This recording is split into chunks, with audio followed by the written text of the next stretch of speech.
Damal ilçemiz ve yöresi, Orta Asya'dan Avrupa'ya göçen Türk boylarının geçiş güzergahında bulunan bir yerleşim alanıdır.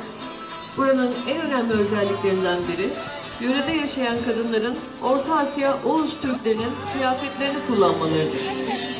Bu kıyafetler üç etek, önlük, gömlek, şalvar, yelek, cepken, göğüslük, kor, fes, takye ve kolçak gibi parçalardan oluşur. Günümüzde de kullanılan bu kıyafetler giyinin yaşına, sosyal durumuna ve ekonomik gücüne göre değişiklikler gösterir. Örneğin bu kıyafetin bir parçası olan göğüslüğün koyu renkli kumaştan yapılanını yaşlı kadınlar ve dul kadınlar, tamamen boncuktan yapılanını ise genç kadınlar giyer. Genç kadın, gelin, evli kadın, çocuklu kadın, dul kadın, oğlu askere gitmiş kadın ve ninelerinin başlarına taktıkları başlığın farklı özellikleri vardır. Yeni evli kadın en az 5 entari, 3 etek, bir yeleği bir arada giyer. Damal kostümünün başlığı kadının sosyal durumunu en iyi anlatan objedir. Kullanılan altın ya da gümüş paralar kadının maddi gücünü, çocuk sayısını gösterir. Damal bebeğinin peştemalindeki hayat ağacı sembolü evreni, aslında cenneti, ölümsüzlüğü yani ebediyeti, çoğalmayı, suyu, yağmuru, bereketi, soyu simgeler. Hayatın kadında başladığını anlatır.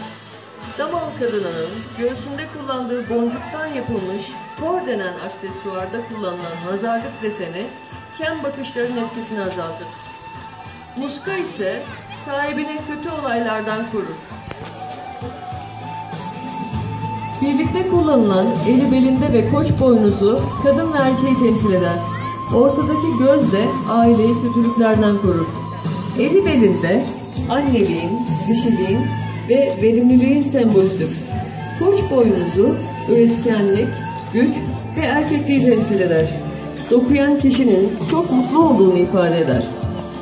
Bu bebekler 1996 yılında Japonya'da düzenlenen yöresel folklorik bebekler yarışmasında el emeği kategorisinde dünya birincisi olmuşlardır.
Herkes